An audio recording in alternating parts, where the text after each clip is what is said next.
حدیث میں آتا ہے کہ حضرت عبداللہ بن عمر رضی اللہ عنہما سے روایت ہے کہ رسول اللہ صلی اللہ علیہ وسلم نے ارشاد فرمایا، سب کچھ تقدیر میں لکھا جا چکا ہے، یہاں تک کہ انسان کا ناسمجھ اور ناکارہ ہونا، ہوشیار اور قائل ہونا بھی تقدیر ہی سے ہے۔ حدیث میں آتا ہے کہ حضرت ابو ہریرہ رضی اللہ تعالیٰ عنہ سے روایت ہے کہ رسول اللہ صلی اللہ علیہ وسلم نے ارشاد فرمایا، طاقتور مومن کمزور مومن سے بہتر اور اللہ تعالیٰ کو زیادہ محبوب ہے، اور یوں ہر مومن میں بھلائی ہے۔ یاد رکھو، جو چیز تم کو نفع دے اس کی حرص کرو، اور اس میں اللہ تعالیٰ کی ذات سے مدد طلب کیا کرو، اور ہمت نہ ہارو، اور اگر تمہیں کوئی نقصان پہنچا جائے تو یہ نہ کہو کہ اگر میں ایسا کر لیتا تو ایسا اور ایسا ہو جاتا، البتہ یہ کہو کہ اللہ تعالیٰ کی تقدیر یوں نہیں تھی اور انہوں نے جو چاہا کیا، کیونکہ اگر کا لفظ شیطان کے کام کا دروازہ کھول دیتا ہے۔ حدیث میں آتا ہے کہ حضرت انس رضی اللہ تعالیٰ عنہ روایت کرتے ہیں کہ میں نے 8 سال کی عمر میں نبی کریم صلی اللہ علیہ وسلم کی خدمت شروع کی، اور 10 سال تک خدمت کی۔ اس عرصے میں جب کبھی میرے ہاتھ سے کوئی نقصان ہوتا، آپ صلی اللہ علیہ وسلم نے مجھے کبھی اس پر ملامت نہیں فرمائے۔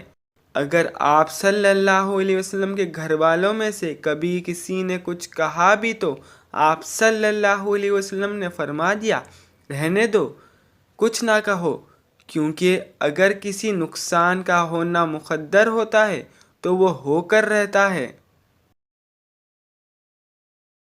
حدیث میں آتا ہے کہ حضرت ابو حذیفہ رضی اللہ تعالی عنہ روایت فرماتے ہیں کہ حضرت عبادہ بن صامت رضی اللہ تعالیٰ نے اپنے بیٹے سے کہا، میرے بیٹے، تم کو حقیقی ایمان کی لذت ہرگز حاصل نہیں ہو سکتی جب تک کہ تم اس کا یقین نہ کر لو کہ جو کچھ تمہیں پیش آیا ہے تم اس سے کسی طرح بھی چھوٹ نہیں سکتے تھے، اور جو تمہیں پیش نہیں آیا وہ تم پر آ ہی نہیں سکتا تھا۔ میں نے رسول اللہ صلی اللہ علیہ وسلم کو یہ ارشاد فرماتے ہوئے سنا ہے، جو چیز اللہ تعالیٰ نے سب سے پہلے بنائی وہ قلم ہے، پھر اس کو حکم دیا، لکھ۔ اس نے عرض کیا، پروردگار، کیا لکھوں؟ ارشاد ہوا، قیامت تک جس چیز کے لیے جو کچھ مقدر ہو چکا ہے وہ سب لکھ۔ حضرت عبادہ بن صامت رضی اللہ تعالیٰ نے کہا، میرے بیٹے، میں نے رسول اللہ صلی اللہ علیہ وسلم کو یہ ارشاد فرماتے ہوئے سنا ہے کہ جو شخص اس یقین کے علاوہ کسی دوسرے یقین پر مرے گا اس کا مجھ سے کوئی تعلق نہیں۔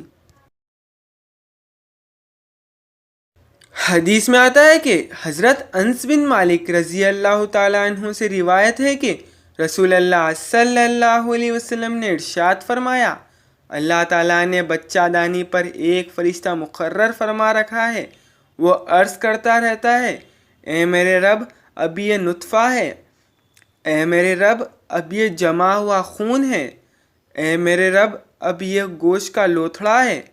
اللہ تعالیٰ کے سب کچھ جاننے کے باوجود وہ فرشتہ اللہ تعالیٰ کو بچے کے مختلفات شکلیں بتاتا رہتا ہے۔